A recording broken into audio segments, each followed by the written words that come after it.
Running Sentences presents Dark Convent Kingdom, Part 4, More Trouble Brewing.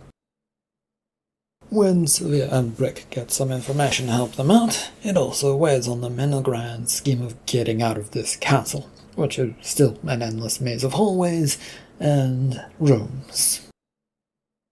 This story is written and narrated by Michael Honnery, and it is a work of fiction. So any names, characters, businesses, events, and situations within this story are products of the author's imagination. Any resemblance to real people, situations, characters, businesses, events, and or fictional businesses, characters, events, and so on and so forth is, purely coincidental. Copyright 2026, Michael Honnery, all rights reserved. The two continued to stare at the figure of Magic in this sitting meeting room area with a long table and Magic sitting there looking radiant and beautiful, like a beautiful creature. She studied them back in their response and then rolled her eyes. I knew I should have chosen a simpler image to project on this world. Sorry, Brick offered. Yes, whatever, Brick. You lot need answers and some help, so here I am. Hello, it is a pleasure to meet you, You can call me Magic, dear Sylvia, and thank you for having some manners, unlike Mr. Brick. That was a jab at him, and he didn't really like it, but he said nothing about that. We really do need some answers as to how Sylvia can save the world, and maybe also a way out of here would be nice as well. Please tell me you have a way out of here. That is complicated but understandable. As for getting out of here, well, that you have to do all on your own. I'm not doing your job for you, Brick. I suspected as much. Brick found himself grumbling. Why am I the savior of the day? That seems important, and you and Brick have both said it. Yes, you hold the key to unleashing a great magic that will help push the world to greater prosperity, or so the god of fortune has told me. If you were to fall into the wrong hands, Magic told Sylvia. Then the world ends, Miss Magic? That collection of words doesn't make much sense to me. My parents did say something about changing times, but nothing about me, Sylvia responded. Your parents would know nothing about this. No man or creature on this planet knows about this, aside from you two now. The gods know, of course, but they have a sort of standoffish route with, humanity and the creatures of the world. You can't be interfering with things, that's what you're saying? Yes, something like that, Brick, Magic said in confirmation. I don't understand, Sylvia said, slapping a hand down on the table, trying to get things back on track. Oh, well, let's see how to explain it. You, Miss Sylvia, have an ancient magic inside of you that needs to be awakened. That is what we believe is going on here. Brick screwed up his face, wondering what that meant for him.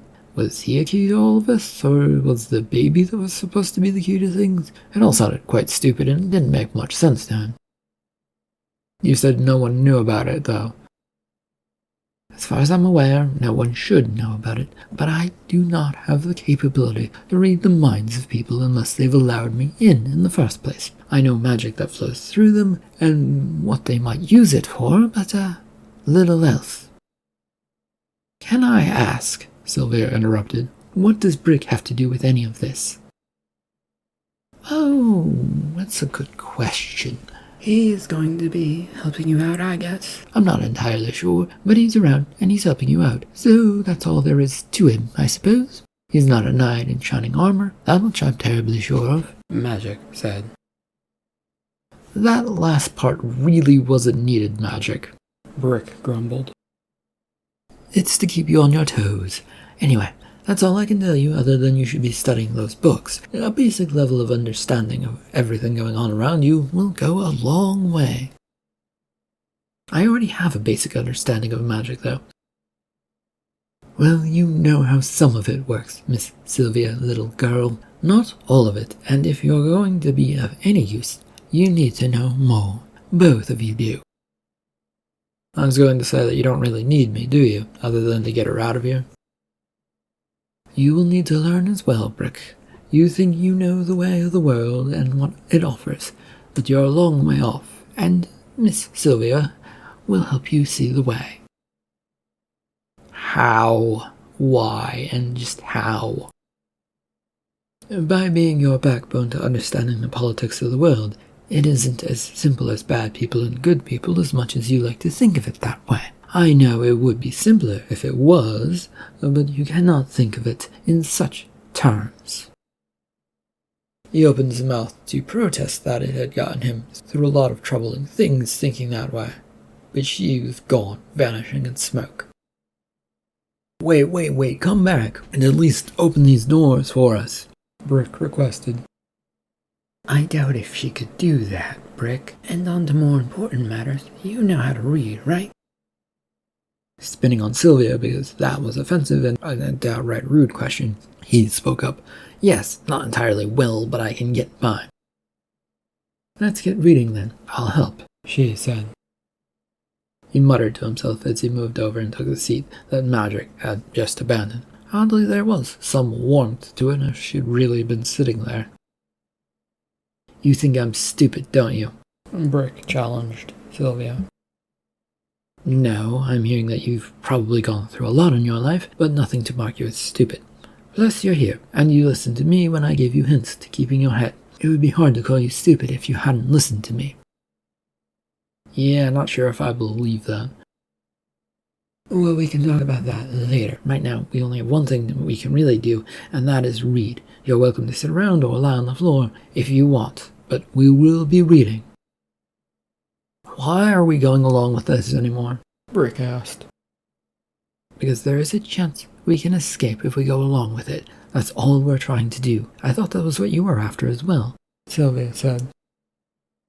Well, yeah, but I don't think any of this actually requires us to know any of this stuff. We could lie our way through. I would attempt that if I hadn't seen them kill several people just because a person said no. One wrong word, and you and I will probably be dead. They have no qualms about killing us. Brick moved over so that he could look at the cover of these books. You're saying we're too far along for them to restart this whole thing? He asked her. I'm not sure I really believe that. And I just got told to learn by the spirit of magic. How am I not supposed to listen to that? Yeah, right. A messy situation and no escape unless we find a small key that we'll likely never find. She shook her head at him, though he rolled his eyes at her as they settled in to read the books. A few hours, maybe, passed by, even though it felt like time stood still with nothing but those pages going by. The door on the far side of the room opened once again, and in walked Jules, looking prim, proper, and also carrying more books. Learned much? Jules asked them. A lot, actually. Thank you, Jules. More than these books can really offer. Sylvia got a look for her wording, but their teacher merely shook her head after a moment. None of my business what you meant by that. I'm here to bring you to another space, if you'll follow me. Where are we headed off to? Another room, Mr. Brick. That is a bit of a sparring room, I believe. A bit of one? Sylvia questioned, rather confused. That is what I was told. I don't question these things, just do my job. You'll need to read these books as well in my hands, as long as you two manage to read the ones that I gave you. Mostly finished with them. Why don't you ever ask questions? You should want to know things, right? You're asking us to know things and then breezing off that you don't need to know? Brick stated. And why do we need to go to a sparring room? Sylvia added. I thought we were being prepared for marriage. That's what you said, isn't it? Indeed, Sylvia, marriage is our main goal here, but I think they want to see how well you fight as well. As I said, I'm not entirely sure, and these books are about fighting, so... Shut up and follow you? Yes, precisely, Mr. Brick. I am your teacher. You do as I tell you to. After a little walk through some hallways, they found themselves in a poorly lit and deathly quiet training area. Jules had quickly handed them these new books and then closed the doors, leaving them alone in here. It was a sparring space, dummies, sand pits. Not too many weapons were around now. And once again, we are left alone with no answers as to what is going on. The more distracted we are, the harder it is for us to plan for finding a way out, Sylvia said in response. Brick nodded yes to that. Seems like a waste of time. They're planning to kill us, so why train us? They aren't really training us now, are they? A new door flew open on the far side, to the left of the room. That left Sylvia's question unanswered. That side was filled with fighting dummies made of straw. A smallish guy came stumbling in, holding a bunch of swords that were in his arms, but not well held. They kept threatening to slide out of his grasp, which only made him rush and then move much faster, and the whole thing looked like it was going to tip over because of that. It took only a small glance to realize that the blades were being wooden weapons, and they would not be much help in escaping, a thought that Brick found himself cursing. They could be used, but probably wouldn't be that helpful. Hello, and apologies for my lateness, but I've been so busy. Doing what? Training other people? Sylvia asked. Gathering the needed equipment, dear Lady Sylvia. The man moved towards them, dropping his swords next to a nearby dummy and setting it up in the way he wanted. He really wasn't much to look at, but Brick knew looks could be deceiving. As this was happening, Sylvia closed into whispering range of him. I recognize him. Really? From where? A mercenary unit that my family once hired for escort duties. He was their leader. A merc? That would make sense as to why he's working for this place now. But where's the rest of his band? Sylvia offered a shrug to that question. They might still be around. He's good with swords, and pretty much any weapons, as he demonstrated to my father. Don't underestimate him. If there's one thing I was planning to do, it certainly wasn't that, Brick said. This old man stiffened up, having finished his sorting out, and swung back to face them. Are you two ready? Are we training? Brick asked apprehensively. Testing you two out against these blades, this strange new teacher said. Can you tell us why you would want to do that? Sylvia piped in. Oh, yes. The man shook his head. To protect you from the attackers who are coming to stop all of this. If you want to live, then you'll need to know how to basic fight. Otherwise, you'll just wind up dead. I've heard a lot of adventurers are coming this way to save the day, or something like that. Great, so we're facing a threat of death from the royals here, and now adventurers and armies coming to save the day? As Brick says, that doesn't sound good, and I don't think you can teach me much, as I already know a lot. I'm sure you have been trained well, Princess, but I'm paid to make sure of that. So shall we duel? The man asked. I would rather not, Sylvia said and continued. You should work with Brick here first. A sword was suddenly flung towards Brick, who ducked out of the way of it as best he could. The wooden blade caught a bit of his shoulder as it went sailing past, clattering off behind him. Wait, what? I don't want to fight. It is not about what we want, boy. It is about being ready for anything. The mercenary knight took a couple of quick steps towards him, and he was already within swinging range. The blade in his hands swung at Brick, as Brick tried to read the move and back up further. The room wasn't that big, so he soon found himself pushing against walls and dummies that were about the place. Slash after slash came for him, but he was decent enough at keeping his distance and away from getting hit. Hey, this isn't fair. Oh, I don't care about fair, I care about ready for the fight. You clearly are not ready, but I'm not going to stop. Brick threw a glance over towards Sylvia, who had picked up one of the other wooden swords and was busy looking it over. That left him alone to deal with this, which was not what he wanted. He could deal with knife fights, barely, but swords? Swords were a different beast of pain. I can run away all day long, though, Brick offered. I look forward to seeing you try, Mr. Brick. As soon as this blade hits you, though, it will be lights out. Well, you aren't that good at swinging it. None have gotten close. I don't need to get close when I can exhaust you into making mistakes like cornering yourself. It was a taunt, and a very good one, and Brick nearly looked back over his shoulder, but he stopped himself at the last second, dancing away from another incoming swing that was a little closer than the last few. He decided to change tactics. Are you a master swordsman of some sort? I would never claim to be one, but I know that I'm better than you, and that's all that matters. The blade cracked against the stone floor where Brick had just been standing. He made a move to his right and then went left, narrowly avoiding it, coming down on him as it struck right for the middle of his move. Can we skip this whole process? I'm not much of a fighter and would rather sneak around and find out information. Fighting to me is just so boring, Brick said as another swing came in.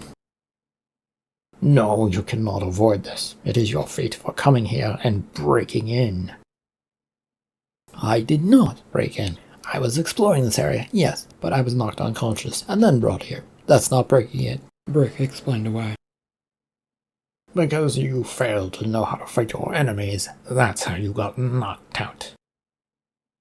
The sword came in a swinging arc this time towards him again, and he tried to move only to see another thing flashing just out of the line of sight. He froze, the crack of wood echoing about against the room, for a moment. It might be a bit more fair if we both attacked him. What do you say, Brick? The princess is thinking ahead. Good. Better act quick, boy, or it might only be you left to fight me once I take care of her.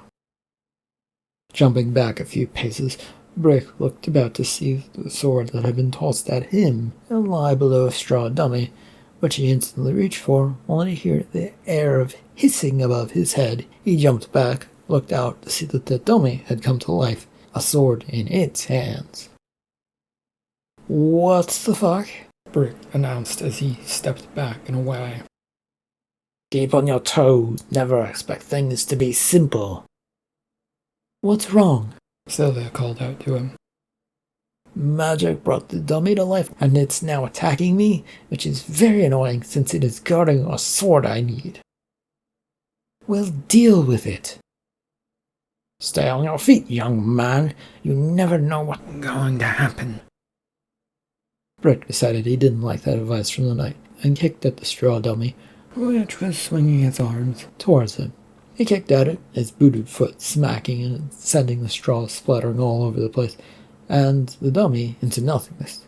A splinter of blue light, a smallish orb, came out of this dead dummy and then over towards a nearby one, disappearing into it. Probably magic, he figured, but he didn't have time for that as he swept up the sword and turned to face the knight. 2 against 1 now. You should just surrender. Never expect things to be simple. Sylvia's sword clashed against the knight as the two fought about the room. Standing there and looking for a way to get into the fight without getting too involved, his mind, though, was seeing a problem for Sylvia. Watch out! Those dummies, they have magic in them. I think it's bouncing around and it'll attack you if you're not careful. He finally explained to her, and she growled and nodded yes. Then you better help me out. I can't exactly look around, you know. A nearby dummy took a swing at her, missing just out of range, and an idea struck Brick. He figured fighting wasn't his strong suit, but dummies? He moved to the nearest one, and it didn't appear to have magic running through it. He decided it was better just not to take that chance. With a quick swipe of his wooden blade, he lopped off the head, and then kicked the rest of the straw until it was little more than a mess on the ground. What are you doing, Brick? Trying to keep you out of danger. What else would I be doing? The boy has the right idea, Miss Princess. Take out the small things while the big fighter is distracted. A good strategy. Having slashed his way through 3 more dummies, Brick took this moment to look and narrow his eyes at the knight. That sort of wording generally meant that he hadn't actually taken out the creatures he was fighting. I'm going for a torch to get rid of these things faster. I don't trust that they're actually dead. Keep fighting. I'll do what I can to get to you in a moment, he announced. What are you doing? Sylvia yelped back to Brick. The knight you're fighting doesn't mind the whole destruction of its creatures, which means there's something else going on. Best pay attention to me, Princess. The boy won't be able to help you. Brick wanted to turn around and toss his sword at the man for saying that. He was being helpful, just in a different way. Too helpful. Well, maybe that's what the knight was after, distracting him from his own work. I'll just be a minute. Be faster than that, please, Sylvia pleaded. A clash of wooden sword against wooden sword continued to echo about the room as Brick ran over where a torch was braced against the wall by a metal bracer. It was about his height, but it did not look like it wanted to move. With a hope and a prayer to magic, and nothing was going to go wrong with his plan, he reached for it, and his hand went through the wood. I think I need to change my plans. What is it now? The more clashes of wooden blades echoed about the space and the room. He tried to come up with some quick and capable plan and answer. Right now, nothing was coming to him. The torches are magic, so I can't get them to destroy the dummies, Brick explained to Sylvia. The same dummies that are now free of what was holding them in place. At that knight's words, a collection of straw gathered up a few feet away from Brick. It was quick to take on the same shape as before, but now had legs and was able to move. It was a slow, sloppy step that it was able to take, but with 2 others forming, he didn't have time to be standing around admiring it. Can you keep fighting him, Sylvia? Yes, but not for long. Well, I have to kill these dummies again before they get to you. She shot him a quick look along with a nod and said, Hurry up, I'm not that good of a fighter. Neither am I, Brick said rather dryly. The shambling straw dummy closed in on him, moving his attention back to it. Somewhere and somehow along the way, it too had picked up a wooden sword. From where he was not sure, but it was now raising it to strike at him, which he raised his blade to meet. The crack of wood coming a second later, with Brick's grip on the weapon slipping a little bit. Shit, why are you still alive? Pulling back from their attack, the slow dummy raised his sword, once again not bothering with the defense against an attack. Seeing that these other 2 were closing in on him, he stabbed and lopped off the head of the one in front of him. It probably wouldn't do a lot of good, and these creatures would come back to life in a few seconds. That few seconds, though, he needed them to be able to think. Are none of the torches real? Sylvia called out to him. I only got to test 1, so I'm not entirely sure, but maybe, Sylvia. The 2 new straw dummies were closing in, and he dodged out of their way with their slow, inaccurate swings, his own blade hitting out and causing one to topple over as he took out its legs. Attack! Minions, attack! A strange and ethereal sort of voice said. What the?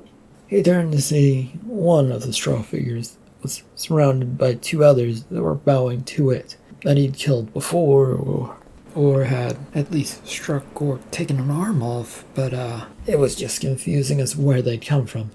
Frowning at the sight, he took a few steps back, trying to decide what to do next.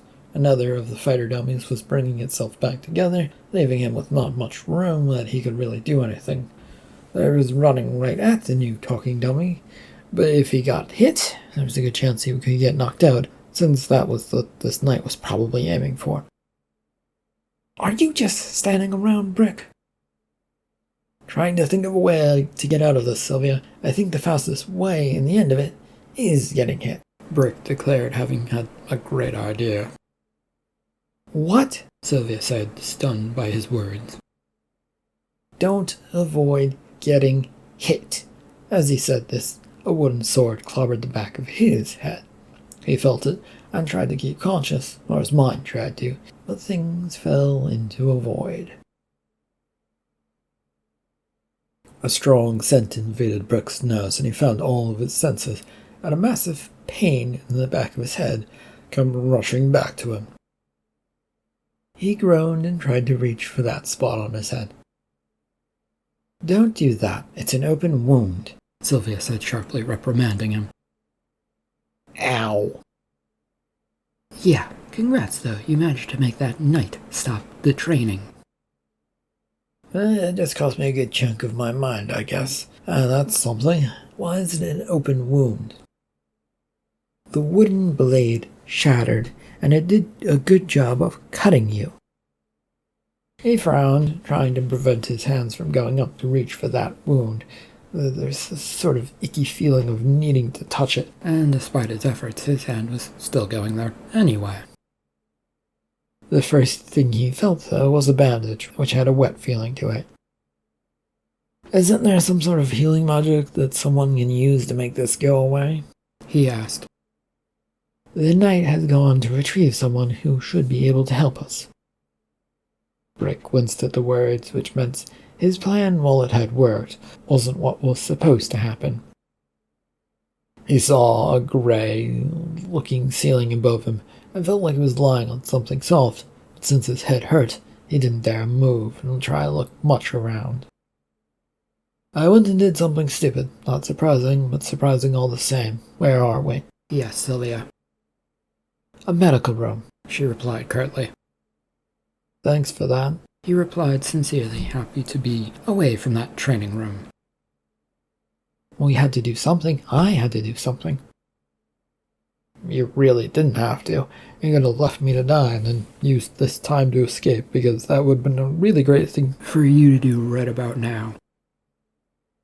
"I am not about to do that, and I don't know a way out of here, so where would I go that they wouldn't be able to find me?" she retorted.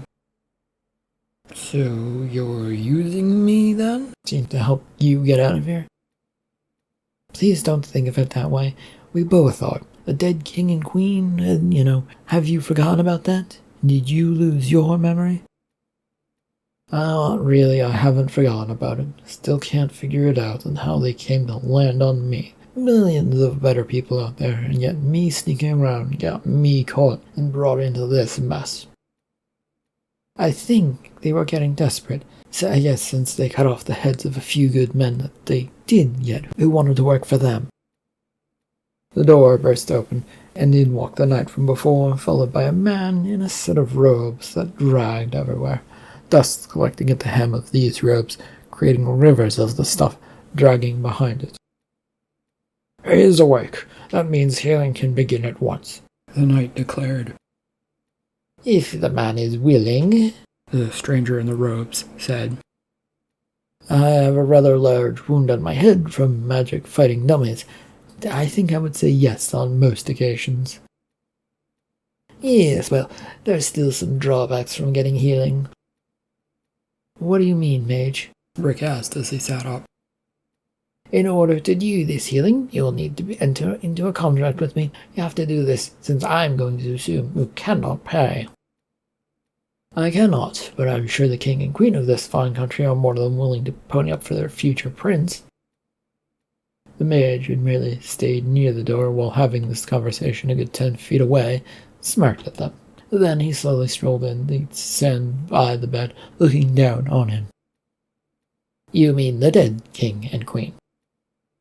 "They are undead as far as I know, or maybe slightly dead. Ask the knight. He'll tell you that they're alive to a degree, maybe," Brick replied. "I was hired by an outside source, so I know nothing about any of this," the knight said. "I've seen them. It is as Brick says. They're mostly dead, but appear to be alive." "Well, forgive me, but you two are not the most solid people to go off of. I will only listen to the knight, as he is the one who has hired me to do this job. If Mr. Brick here wishes to hire my healing powers, he can do so," the healer mage kind of person declared. "Okay, what does this deal include?" Brick questioned. You'll owe me a portion of any reward you ever find for the next 3 years, and I need someone to go find a difficult-to-find precious stone known as Hercules. Those can only be found in another realm, Sylvia announced. Yes, a bad one we want about, hence why I don't want to go and get it, and will send someone else to go get it for me. But those are my terms, Mr. Brick. Do you consent? Brick found himself frowning, mostly to himself. It wasn't like he had much of an option or choice in the matter. Wandering around here with an open wound was asking for trouble. Sure, I don't know if I'm going to live long enough to fulfill your promise, though. Oh, I can always bring you back from the dead to fill out that task as an undead soldier, so fear not. Just sign away. That didn't sound great, and the mage's hand already had extended light orbs coming off of them. Those balls quickly flew towards him, smacking him in the face. They never really made an impact, though, passing right through into him, even though they looked like they were filled with some sort of liquid. So, before we continue, do you agree, Mr. Brick? Yeah, is this going to take long? If you talk through it, then yes. The orbs need to create a bubble around your head for this to work. Shut up and let me do my work. An uncomfortable bubble soon formed all around his head, engulfing it in a smoky liquid substance that filled in all the way to the top. Out of instinct, Brick held his breath, hoping that he wasn't about to be killed by healing magic and water that was going to seep in, when the bubble just suddenly popped, and everything felt okay and no liquid splashed about. He looked over to see the concerned face of Sylvia, while the other two were now beating a hasty retreat. His hand went up to feel the wound, finding none. Are you okay? I think so. What's with the looks, though? Did my face become that much uglier, or was I uglier now of a decent face? He asked her. Your skin is green. Mage, care to answer what happened? He turned to see the mage trying to sneak to the door and get out, but he stopped when the question was asked. A curious thing, since there really was nothing Brick could do to stop him. Oh, it's the remnant powers of the spell. It should wear off shortly. Remember, you owe me. The man then fled the room, which Brick found himself rolling his eyes at. And you, Knight, do we get to go back to training after this, or what happens?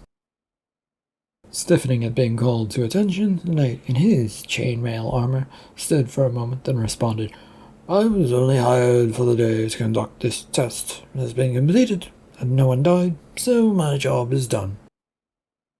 You sound unsure of yourself. Well, I am, Princess. Shall I go find out what I can at your leave? He actually left before they could respond, leaving them alone once again. Now might be a good time, I think, to make a run for it, Brick announced. She turned to him incredulous and said, Are you healthy enough for that? He shrugged, threw off the covers of this bed that he was lying on, and slid out, trying his best to stand on his feet. End of Part 4 of Dark Convent Kingdom. Thank you for listening.